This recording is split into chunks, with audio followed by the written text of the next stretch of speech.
Então vamos lá, toda segunda-feira, 13 horas, nós temos esse encontro em que a gente vai falar sobre pontos específicos de atualidades tributárias que vão auxiliar aí as empresas, os empresários a bem conduzir a sua gestão tributária, sempre trazendo estratégias, alinhamentos, orientações, considerações, tá bom?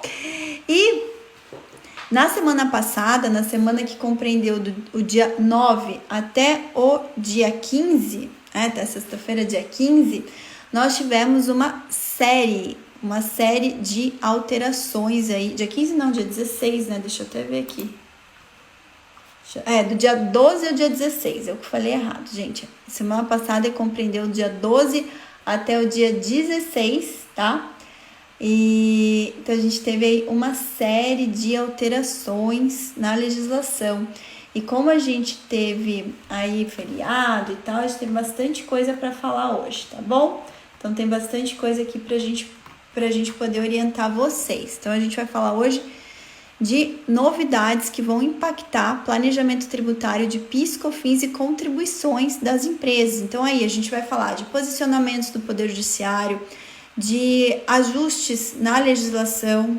infralegal, né, em normas normativas da Receita Federal e outras coisas que estão vindo por aí, ok? Então, pessoal, vamos lá. Agora acho que tá todo mundo me vendo, todo mundo me ouvindo. Vamos começar aí a nossa live de hoje, tá? Então, o que a gente vai ter aí nos próximos dias e que é bem importante que todos, principalmente aí quem tá na área tributária, fique acompanhando, fique antenado. Então, sabemos que semana que vem é o nosso julgamento dos embargos de declaração da tese do século, né? Então, dia 29, que é, deixa eu ver aqui, daqui exatos 10 dias, gente, dia 29, quinta-feira, o Supremo, se nada mudar até lá, vai julgar os embargos de declaração da União Federal no tema 69 relacionado à exclusão de CMS abaixo de cálculo do PIS e da COFINS. Sobre isso eu já comentei com vocês há umas 2 semanas, tá? Na nossa live aí de 2 semanas atrás. O que tá pegando, tá? O que tá pegando é que a sociedade tá se manifestando e a PGFN, assim, a gente tá vivendo literalmente um cabo de guerra, né? De um lado o contribuinte, de outro lado o fisco, a procuradoria que representa a União Federal, estão ali pressionando os ministros do STF em relação a esse julgado. Por quê? Porque está em pauta dois assuntos principais. É se o tema 69, que o Supremo lá em 2017 julgou que o ICMS não deve estar na base de cálculo do PIS e da COFINS, qual que é o alcance dessa decisão? Né? Essa decisão ela tem impactos, tem efeitos a partir de quando? Então, a Procuradoria Geral da Fazenda Nacional, que representa a União Federal, quer tentar limitar ao máximo esse alcance. Né, com vistas aí, agora apresentou que o rombo estimado está aí na ordem de 258 bilhões de reais, né? Isso pode chegar até valores bem maiores. A gente já fez um estudo lá em 2018 do BPT que pode chegar a 400 bilhões, enfim, cada contribuinte tem uma realidade.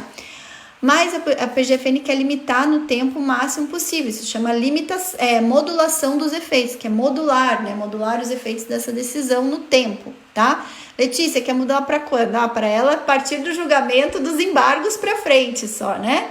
Então, o que o fisco quer que essa decisão ela tenha efeito somente a partir do julgamento dos embargos para frente. E aí entra OAB, e aí entra, gente,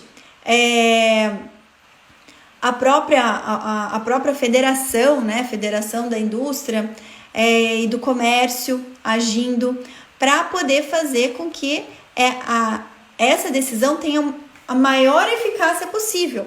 Né? Por isso que eu falo falando que a gente está vivendo aí um verdadeiro cabo de guerra, né? De um lado o fisco, do outro lado o contribuinte.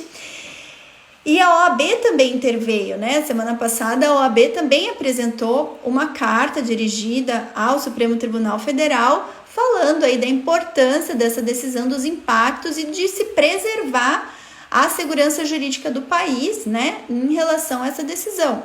Então, a gente está falando aí do que se apelidou como sendo a tese do século. Então, a gente tem interesses contrapostos e os ministros do Supremo realmente estão sendo muito pressionados dos dois lados em relação a essa decisão. Então, um ponto que vai ser julgado é a eficácia, qual que vai ser os limites dessa eficácia, se vai haver uma modulação dos efeitos dessa decisão ou não. E o segundo ponto é qual o ICMS a ser excluído da base de cálculo do PIS e da COFINS, né? Se é o ICMS que vai lá sempre destacado nas notas fiscais ou se é o ICMS que o contribuinte efetivamente recolheu, né? Então aí abatendo-se os créditos que ele eventualmente tenha tido, ou seja, pega literalmente aquele ICMS que ele vai lá e paga na guia para os fiscos estaduais. Então, claro que a União Federal quer que se restrinja também, que seja esse ICMS efetivamente pago, mas fazendo uma análise jurídica do caso desde a primeira instância até agora, o que se constata é que desde a primeira instância já foi julgado que o ICMS a ser excluído é o ICMS destacado na nota fiscal, né? Então, aí a gente tem esses dois assuntos aí que vão ser julgados pelo STF.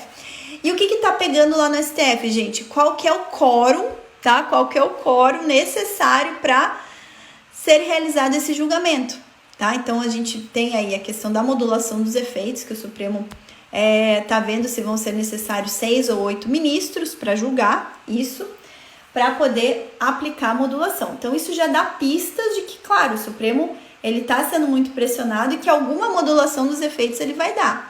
O que a OAB pede? Que se preserve a segurança jurídica, né? Se preserve pelo menos todos os contribuintes que ingressaram em juízo com a ação que tenham seus direitos à repetição de indébito aí dos últimos 5 anos reconhecidos, que se preserve isso. Qual que é a problemática que tem em torno disso? Aqueles contribuintes que não ingressaram com ação judicial, mas já estão aproveitando, já estão excluindo o ICMS da base de cálculo do PIS e da COFINS desde 2017, quando o Supremo julgou isso em repercussão geral, né? Então, esses vão ser os contribuintes que vão estar ali na linha de frente de maior risco, né, em relação a essa decisão, porque o Supremo já está dando pistas e a gente já sabe que há uma pressão muito grande para ele modular, para ele restringir os efeitos dessa decisão. O que seria mais justo, vamos pensar, que ele restringisse os efeitos da decisão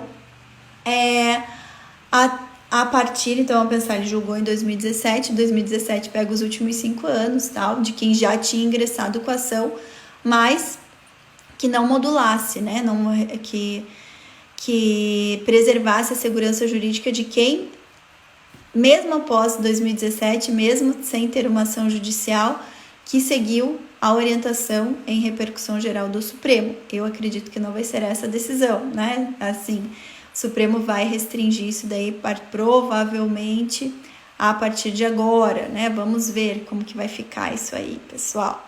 Não sabemos, não tenho bola de cristal, mas o que a gente tem aí de indicativos eu tô olhando aqui porque o nosso retrospecto tá na minha tela do lado, tá? Então, olha aqui do lado. Então, os indicativos que a gente tem é de que realmente vai haver uma modulação. Temos algumas possibilidades, né?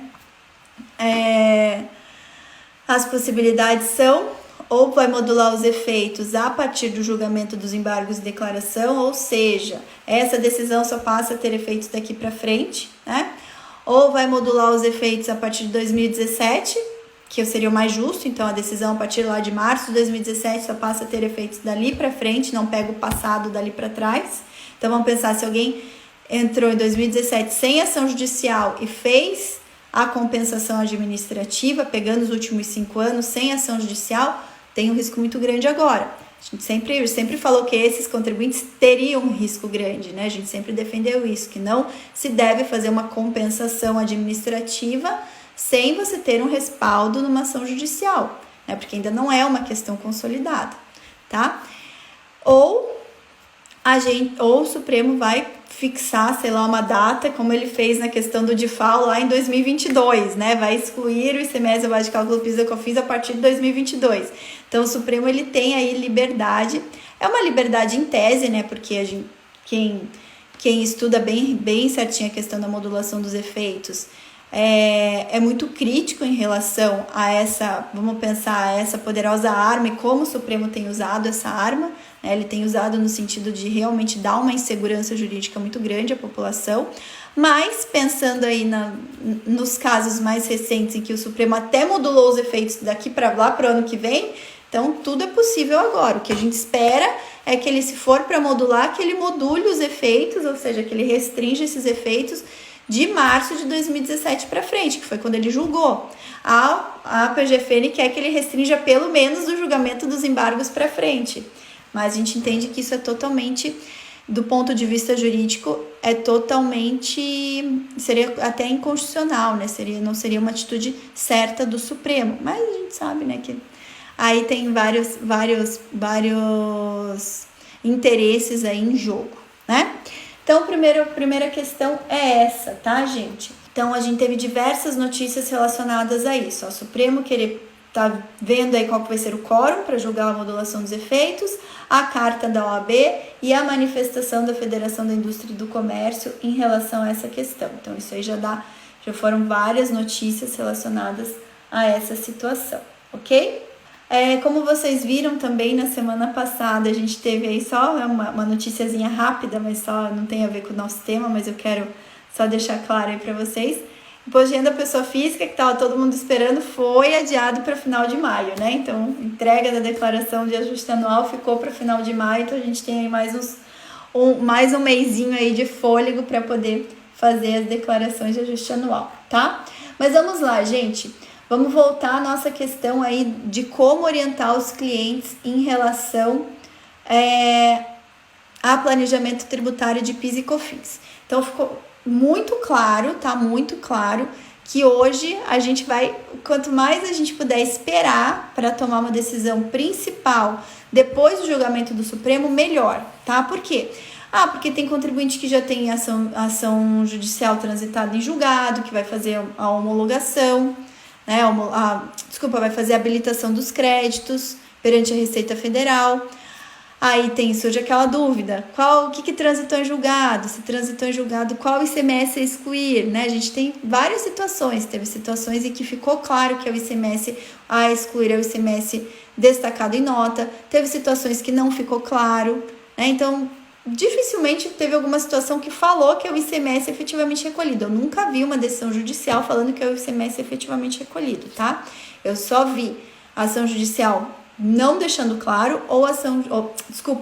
decisão judicial transitada em julgado não deixando claro qual ICMS excluir e decisão judicial transitando em julgado deixando claro que é o ICMS efetivamente, é o ICMS destacado em nota, tá? E aí, qual que é o risco? Receita Federal, você vai habilitar o crédito, depois vai fazer compensação.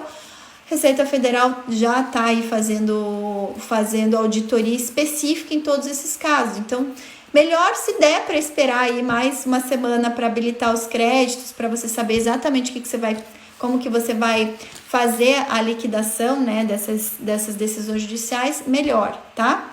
Tem uma semaninha aí, vamos esperar que o Supremo julgue mesmo no dia 29, porque todo esse cenário está causando muita insegurança jurídica, tá? O Nelson aqui está perguntando como o fisco tem se posicionado quanto ao ICMS que compõe o PIS e COFINS na compra. O que o fisco se posiciona, Nelson, é sempre o entendimento mais favorável a ele, né? Então, se você comprou o ICMS efetivamente recolhido, fez uma compra, tá? Essa compra tem destaque de ICMS, sim. Depois você abate e recolhe só a diferença, né? Porque ICMS é um tributo não cumulativo. O fisco se posiciona para você tirar da base de cálculo do PIS e COFINS só o ICMS que você efetivamente recolheu, tá? Então isso que a gente vai ter que esperar aí o que o Supremo vai julgar para ver qual que vai ser a orientação mais acertada que a gente vai dar a partir de agora, né? Já que o Supremo colocou em pauta e vamos esperar que não tire de pauta, vamos esperar essa semaninha aí para ver. Mas temos 10 dias pela frente, né, gente? Algumas coisas podem acontecer daqui para lá. Pessoal, outra situação aí que merece a nossa atenção, tá? Receita Federal, tá, por meio da COSIT, emitiu a solução de consulta número 50, falando sobre compensação cruzada. Há umas semanas eu também trouxe esse tema como pauta aqui do nosso encontro de segunda-feira, tá? Porque alguns contribuintes estavam pedindo até no Poder Judiciário a flexibilização da chamada compensação cruzada. O que é compensação cruzada? É quando você compensa créditos, tá, de outros tributos federais com débitos de contribuições para o INSS, tá? Então, vamos pegar aí, basicamente a contribuição previdenciária patronal, tá?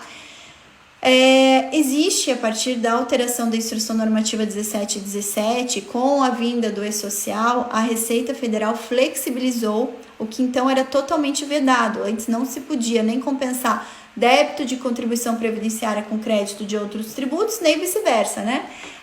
Crédito de contribuição previdenciária com débito de outros tributos. Com a vinda do E-Social, tá, que para algumas empresas entrou em vigor em 2018, para outras em 2019, enfim, teve aquele cronograma de entrada em vigor do E-Social, a instrução normativa que regulamenta todos os pedidos de restituição, ressarcimento e compensação no âmbito da Receita Federal, que é a IN 1717 de 2017, ela foi ajustada permitindo a compensação cruzada, tá, de débitos de contribuição previdenciária apurados a partir da entrada em vigor do E-Social, com créditos de outros tributos também apurados a partir da entrada em vigor do E-Social, tá? Ou de créditos de contribuição previdenciária apurados a partir da entrada em vigor do E-Social, com débitos de outros tributos federais administrados pela Receita Federal também apurados a partir da entrada em vigor do E-Social. O que os contribuintes começaram a pedir, tá? Começaram a pedir que houvesse uma flexibilização disso para abarcar, tá? Para abarcar créditos ou débitos anteriores à entrada do E-Social, possibilitando assim a compensação cruzada, tá? Aí teve um contribuinte em especial que formulou um pedido de consulta, tá? O que é um pedido de consulta? Quando você pede para o fisco se posicionar em relação a uma dúvida que você, contribuinte, tem em relação à interpretação da legislação tributária, tá? E o contribuinte, formulou essa consulta. Por quê? Olha só a situação dele, tá? Vou colocar aqui. Ele entrou no E-Social em agosto de 2018 e teve na Justiça o reconhecimento de que possui créditos de PIS e COFINS apurados entre outubro de 2010 e dezembro de 2014. A decisão que reconheceu esses créditos de PIS e COFINS transitou em julgado em junho de 2019, tá? Depois de que ele já tinha aderido ao E-Social. E aí, ele queria saber se ele poderia utilizar esses créditos, tá? Esses créditos de PIS e COFINS relacionados a essa decisão transitada e julgada em 2019, tá? Com débitos de contribuições previdenciárias apuradas já no âmbito do E-Social.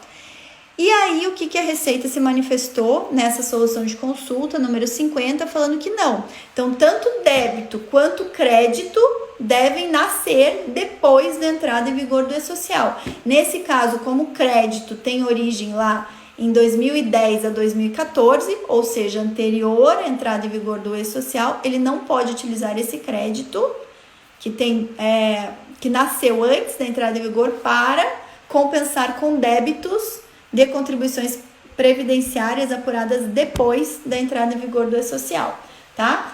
Então, esse é o entendimento oficial da Receita Federal, tá? Da Receita Federal. Existem aí ações ajuizadas no sentido de se flexibilizar esse entendimento, mas não temos ainda uma posição do Poder Judiciário, uma posição firme aí que possa nos dar um indicativo, uma orientação de que vale a pena ingressar com esse tipo de ação, tá? Então, tem algumas empresas que estão ingressando, mas a gente não tem aí uma jurisprudência ainda favorável, tá?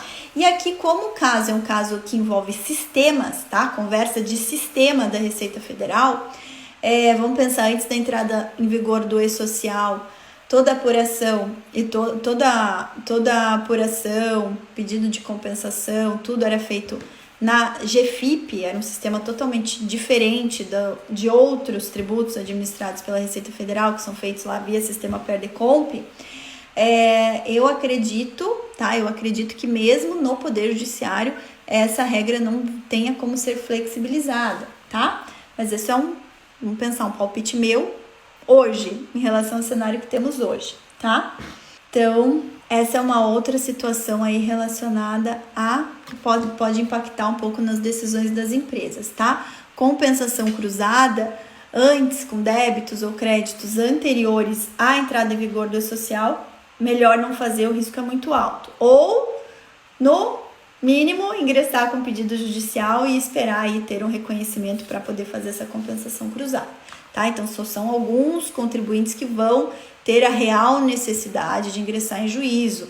Outros acabam aí tendo, já que consegue compensar com outros tributos, acabam tendo outros tributos aí para compensar, tá? Mas por que tem nascido bastante essa ideia aí da compensação cruzada, tá, gente? Com crédito de PIS e COFINS apurados aí anterior à entrada em vigor do E-Social. Justamente em decorrência da tese do século, do sistema 69. Por quê?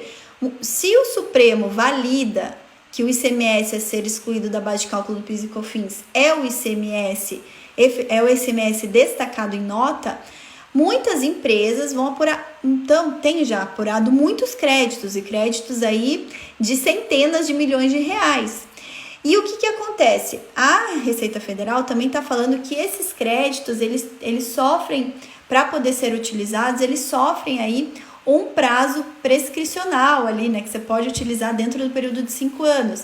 E muitas empresas não terão débitos suficientes para compensar com esses créditos aí na ordem de centenas de milhões dentro do prazo de 5 anos. Por isso que elas estão vendo outras alternativas, como compensar com débitos previdenciários, para poder fazer com que essa compensação se exaura em 5 anos, tá? Por conta disso que estão surgindo essas outras discussões paralelas aí. O número da solução de consulta da COSIT é 50, tá? 50 de 2021, ok? Vamos lá, gente, vamos ver o que mais que a gente tem relacionado a esse nosso tema aí, PIS/COFINS e contribuições previdenciárias, tá? Nós temos mais 2 importantes julgamentos, tá? Que estão aí na pauta do Supremo e saíram do plenário virtual e vão entrar aí em julgamento presencial, né? O julgamento presencial atualmente está sendo feito via online também, né? Online, mas ao vivo, que em relação aos embargos de declaração, que tanto nós do IBPT, como o pessoal da ABAT, né? IBPT e ABAT são amicus curiae, como o próprio contribuinte que foi prejudicado, em relação o caso era pleiteando a não incidência das contribuições previdenciárias e de terceiros sobre o terço constitucional de férias, tá? A gente tinha toda uma posição jurisprudencial favorável a essa não incidência. Contudo, o Supremo, quando foi julgar em repercussão geral, ele também mudou o entendimento e julgou desfavorável ao contribuinte para falar que deve incidir sobre a base de cálculo das contribuições previdenciárias de terceiros ou que é pago a título de terço constitucional de férias, tá? E aí, como houve uma mudança muito expressiva da jurisprudência, diversas empresas já excluíam da base de cálculo das contribuições previdenciárias o terço constitucional, né? Já era algo meio que validado no âmbito do Poder Judiciário e houve uma mudança de entendimento, também foi ajuizado aí os embargos para poder tentar pelo menos manter uma segurança jurídica para o contribuinte, tá? E aí o que acontece? Esses embargos estavam para ser julgados em plenário virtual, foi pedido para ser julgado em plenário mesmo, né, ao vivo e tal, e aí a gente vai ter vai estar em tese, tá? Em tese, vai ser julgado na semana que vem em plenário, já em plenário presencial, né? Não tinha me fugido da palavra, tá? Em plenário presencial, mas pode ser que seja tirado ainda de pauta. E a outra situação é o crédito presumido, outra tese relacionada ao crédito presumido de ICMS, tá? Se entra ou não na base de cálculo do PIS e da COFINS, tá bom? Também a mesma situação, também estava em plenário virtual e foi pedido para ser julgado em plenário presencial, ok? Então, são 2 casos importantes, eu tô até vendo aqui, gente, os 2 casos saíram numa notícia do Valor Econômico agora no dia 16, tá? Dia 16 foi sexta-feira, falando sobre esse adiamento aí. Eu falei, eles estariam seriam julgados na sessão do dia 28 de abril, tá? Falei dia 29, não, dia 29 é a tese do século, dia 28 de abril, tá? Então vamos ver, em princípio não vão ser mais julgados por conta desse pedido aí de que haja um julgamento em plenário presencial e não virtual, tá? Deixa eu ver o que mais temos aqui de importante. Outro julgamento que entrou na sistemática de repercussão geral lá no STF é a tese sobre a incidência ou não, no caso, né, a não incidência do ISS sobre a base de cálculo da contribuição previdenciária sobre a receita bruta, chamada CPRB. Então, também o Supremo julgou agora que é caso de repercussão geral, como o relator do recurso extraordinário, que no caso era o Dias Toffoli, ele tinha entendido que não era caso de repercussão geral, né, que era uma temática infraconstitucional, mas ele ficou vencido nessa temática e a maioria dos ministros entenderam que sim, que o Supremo tem que julgar em repercussão geral. Aí vai ser agora escolhido um novo relator para poder proferir o voto aí da repercussão geral, mas é um bom cenário para nós, porque ainda existe a possibilidade de mudança do entendimento. O STJ acabou julgando aí que no caso da CPRB, os tributos devem estar na base de cálculo dela, né? Então o STJ firmou aí uma jurisprudência contrária ao contribuinte, e agora, quem sabe, repercussão geral, o Supremo possa ter um outro entendimento mais alinhado com o que foi entendido aí em relação à exclusão do CMS da base de cálculo do PIS e da COFINS, tá? Porque essa tese da exclusão do ISS da base de cálculo da CPRB é uma tese filhote da tese da exclusão do ICMS da base de cálculo do PIS e da COFINS, tá? Então, assim, há ainda uma esperança de que, eventualmente, no caso da CPRB, a gente tenha uma mudança de entendimento pelo STF, já que o STJ já se posicionou de forma contrária ao contribuinte, tá? Por quê? Porque no entendimento do STJ, gente, a contribuição previdenciária sobre a receita bruta, ela já é um benefício, uma legislação mais benéfica ao contribuinte. E como ela já é uma legislação mais benéfica, como se fosse realmente um benefício fiscal, e o contribuinte ele tem como escolher se ele quer recolher a contribuição previdenciária sobre a folha ou sobre a receita bruta, e quando escolhe sobre a receita bruta porque realmente tem uma vantagem maior para ele, não se pode alargar aí as premissas, né, mais fechadas da legislação mais benéfica para excluir os tributos da sua base de cálculo, tá? O que, no meu ponto de vista, e no ponto de vista de diversos tributaristas, é um contrassenso, porque da onde surgiu essa tese? Justamente do conceito da base de cálculo. A base de cálculo é a receita bruta. E o que o Supremo entendeu sobre o conceito de receita bruta ou faturamento? Que dentro desse conceito não deve estar os tributos, tá? Então, independente se é benefício fiscal, se é uma legislação mais benéfica ou não, o que a gente tem que ver é a regra matriz de incidência tributária, tá? Então, a regra matriz ali, quando ela fixa o critério quantitativo, ela fala que é receita bruta. Qual que é o conceito de receita bruta? O Supremo definiu que dentro desse conceito de receita bruta não deve estar incidindo os tributos, ok?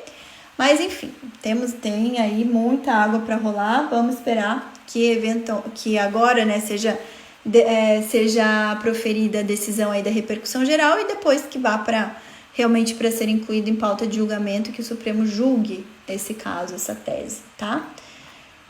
De lá, o que fazer até lá? Continuar ajuizando a ação, né? Ainda é viável esse tipo de ação, né? O Supremo pode vir a mudar o entendimento. Então, a gente tinha aqui para alguns clientes, depois que veio o julgamento do STJ, a gente tinha falado, não vamos julgar, não vamos mais ingressar com ação judicial. Mas agora veio o Supremo falando que vai julgar, ainda tem uma luz no fim do túnel. Então, vale a pena retomar as ações, vale a pena ingressar com mandado de segurança, porque mandado de segurança a gente não leva nenhum risco, né, adicional ao cliente.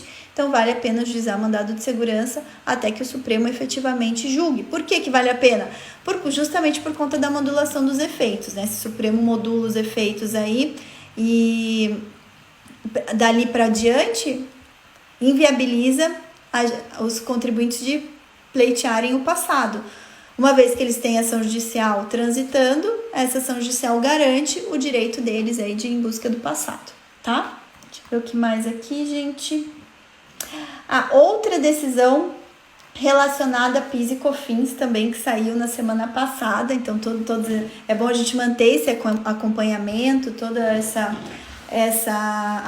atualização, né, dos entendimentos, para a gente poder ir orientando os clientes nos planejamentos tributários, né? Então, por isso que é o tema da nossa aula de hoje.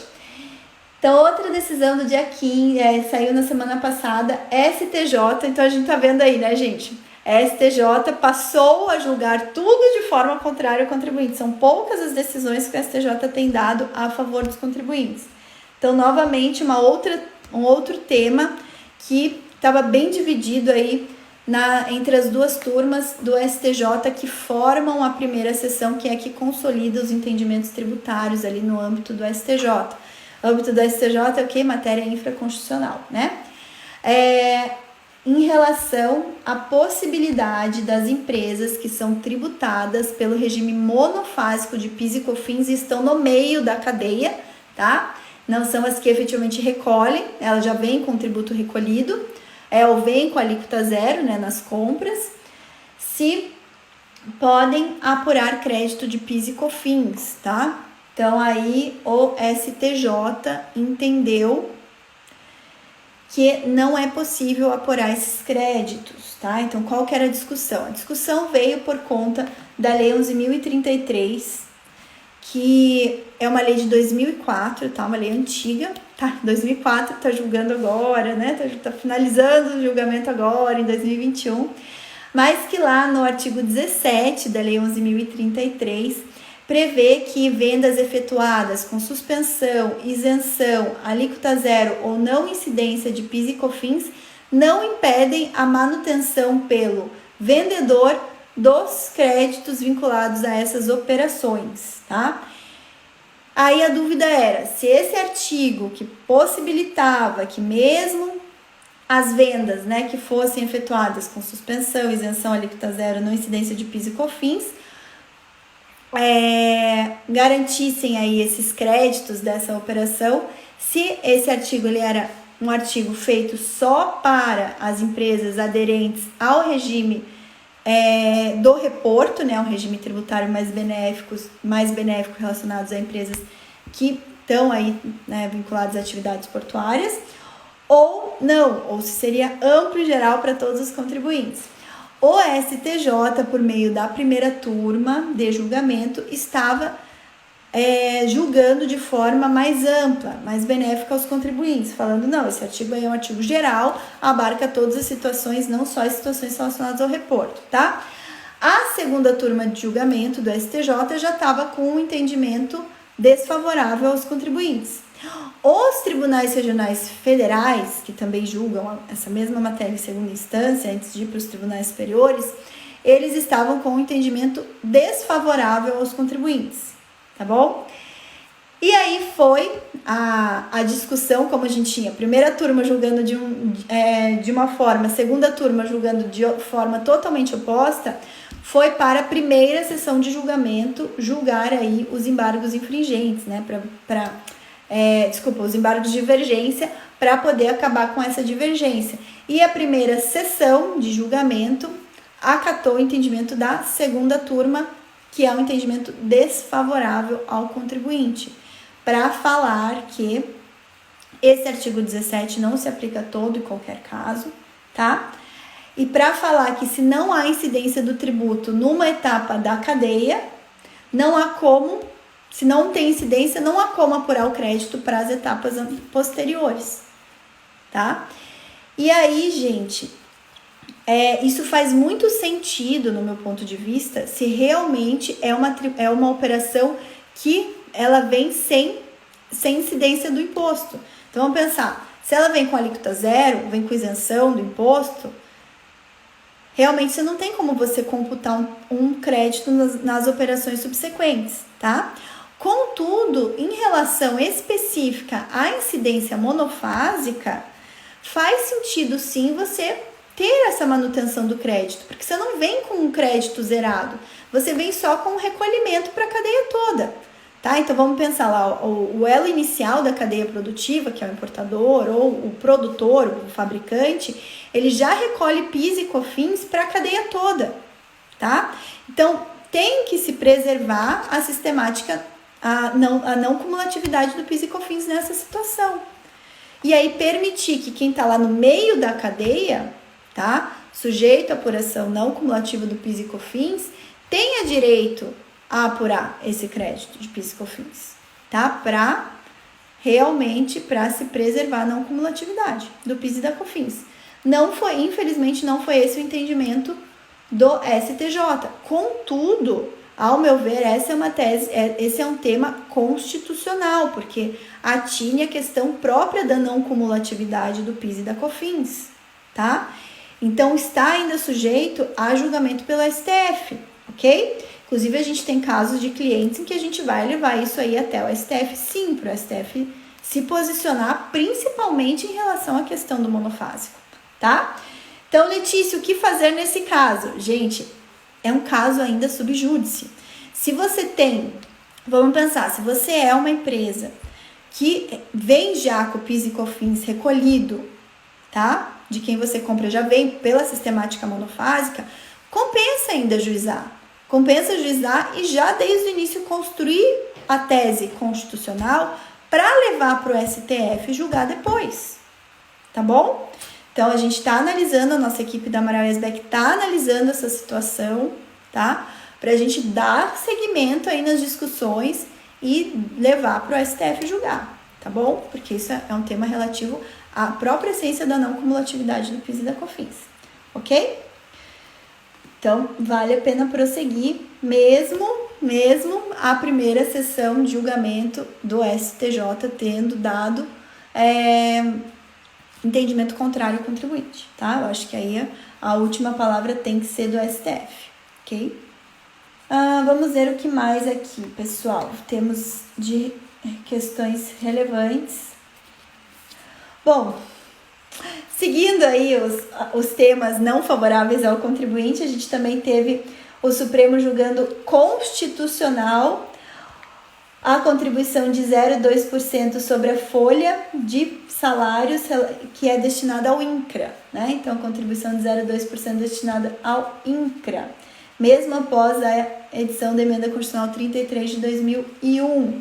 Então, esse é um tema também que está aí, ó, no Poder Judiciário há alguns anos. O STF vinha discutindo a própria natureza jurídica da contribuição destinada ao INCRA, tá? E se ela teria aí perdido a sua constitucionalidade ou não, e entendeu que não. Entendeu que mantém a constitucionalidade da cobrança do 0,2% relacionada ao INCRA mesmo após a Emenda Constitucional 33. Claro que ainda é uma decisão sujeita pelo menos a embargos de declaração, tá? Sempre mais difícil ter uma mudança aí muito expressiva em embargos de declaração, mas é possível ainda, né, que haja alguma mudança, mesmo que mínima, no entendimento. Para vocês saberem, a tese de repercussão geral que foi fixada pelo STF é constitucional a contribuição de intervenção no domínio econômico, tá? Então, aí já está pautando que essa contribuição devida para o INCRA não é uma contribuição social previdenciária, né? Mas é uma CID, é uma contribuição de intervenção sobre o domínio econômico. Então, é constitucional a contribuição de intervenção no domínio econômico destinada ao INCRA, devida pelas empresas urbanas e rurais, inclusive após o advento da Emenda Constitucional 33 de 2021, que foi a que teve mudança aí, essa Emenda Constitucional, ela mudou o artigo 149 da Constituição, tá? Então, o Supremo entendeu que é uma CID e entendeu que é constitucional, tá, gente? Então, isso aqui era uma situação que estava sob júdice e que o Supremo fixou aí o seu entendimento, tá? A única coisa que é possível alterar agora é algum ajuste na aplicabilidade dessa tese via embargos de declaração, ok? Dizer o que mais aqui a gente teve. A gente teve uma decisão, gente, importante de citar aqui, tá? A gente sempre tá vendo essas teses filhotes do tema 69 no ponto de vista dos tribunais federais, tá? Do ponto de vista dos tributos federais. Contudo, a gente já imaginava que iria ter, né, teses filhotes aí em relação aos tributos municipais, no caso ISS, e ao ICMS, tá? Por quê?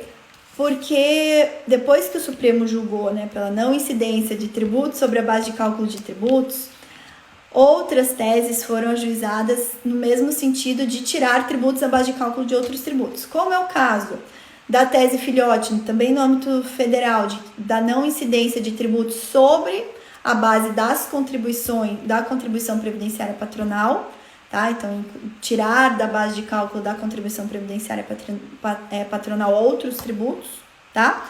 Por enquanto, entendimento aí, houve um julgamento do STJ recente, não dando ganho de causa, porque falou aqui que a base de cálculo não é receita ou faturamento, então não poderia entrar no mesmo entendimento que o Supremo deu no tema 69.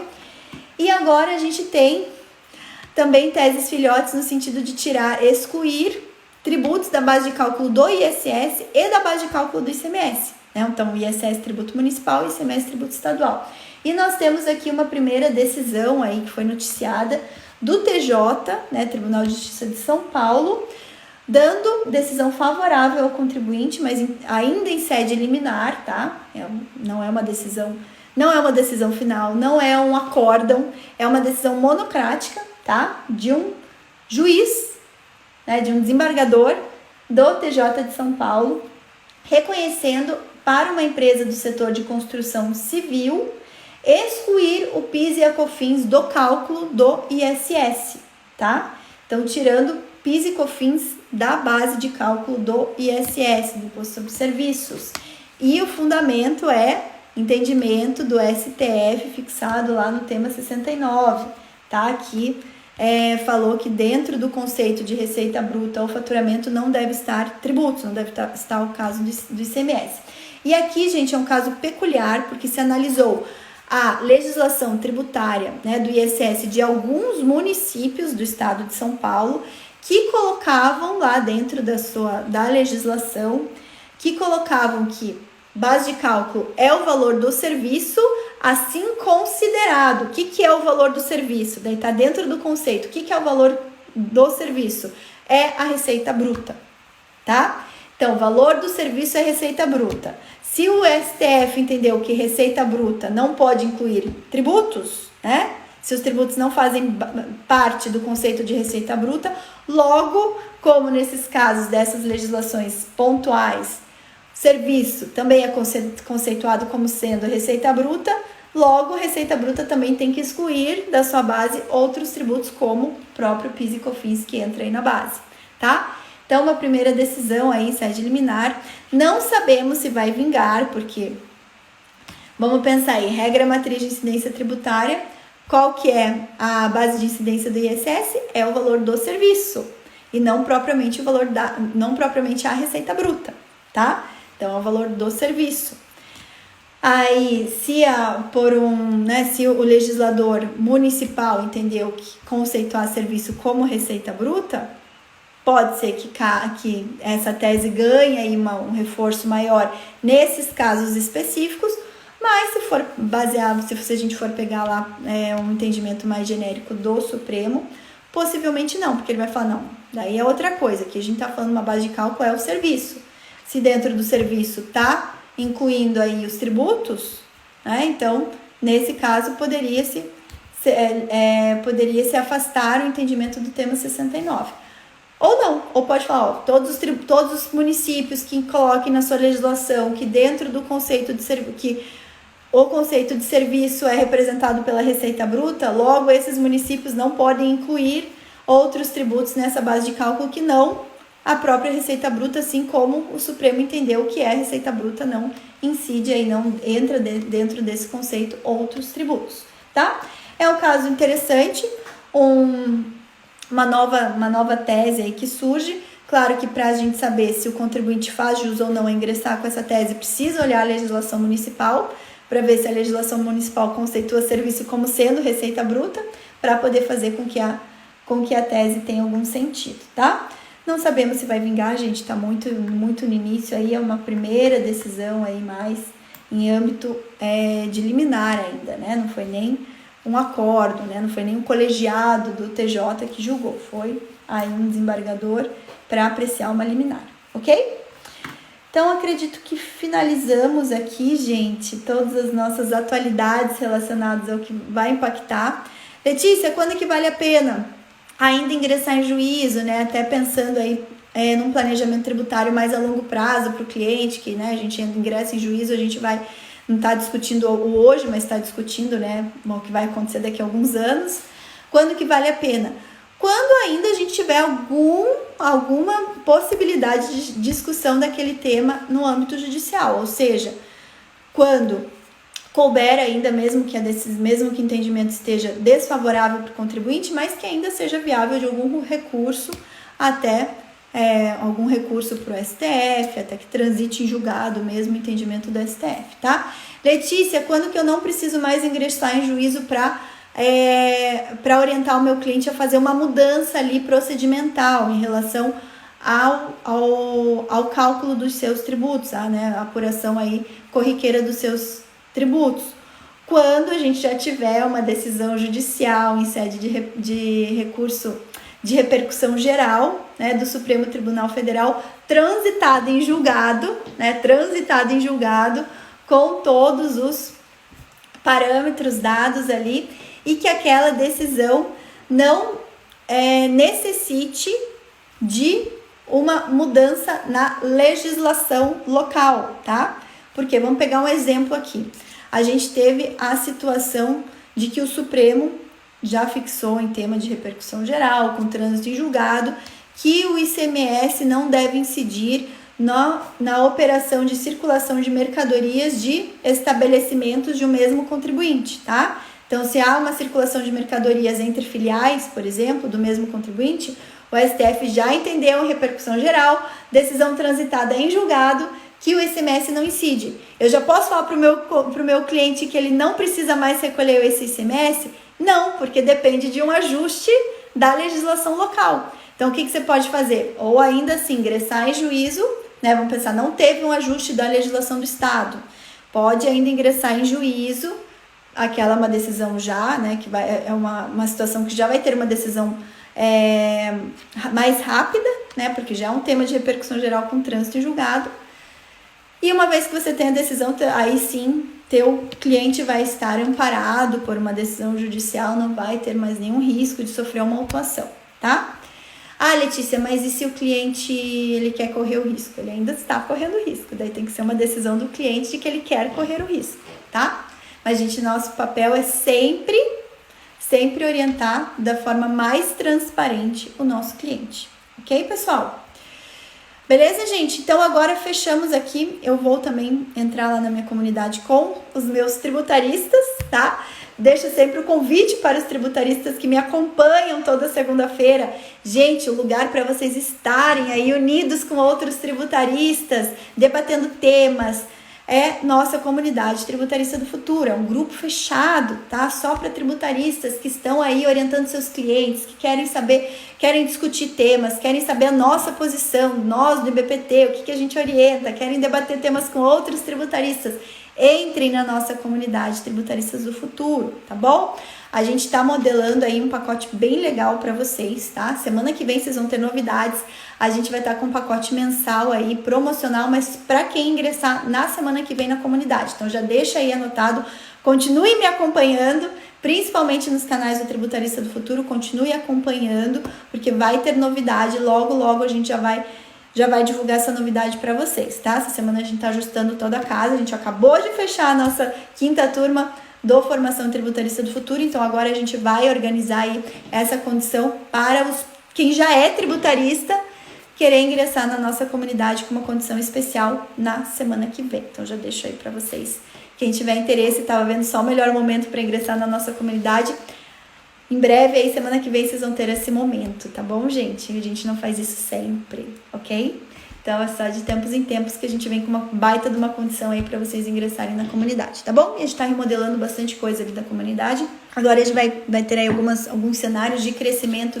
A gente quer realmente ter uma comunidade bem forte, bem firme lá, de muitos tributaristas se ajudando, né? E claro que nós, tributaristas do BPT, à frente ali, dando os aconselhamentos e dando as nossas orientações para vocês bem orientarem os clientes de vocês. Ok, pessoal?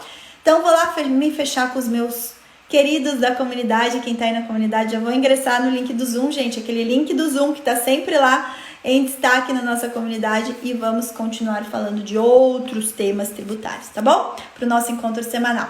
Tchau, tchau, pessoal. Vejo vocês amanhã. Quem é Perfil Tributarista do Futuro, amanhã às 13 horas, nossa mentoria semanal para tributaristas, ok? Vejo vocês amanhã às 13 horas.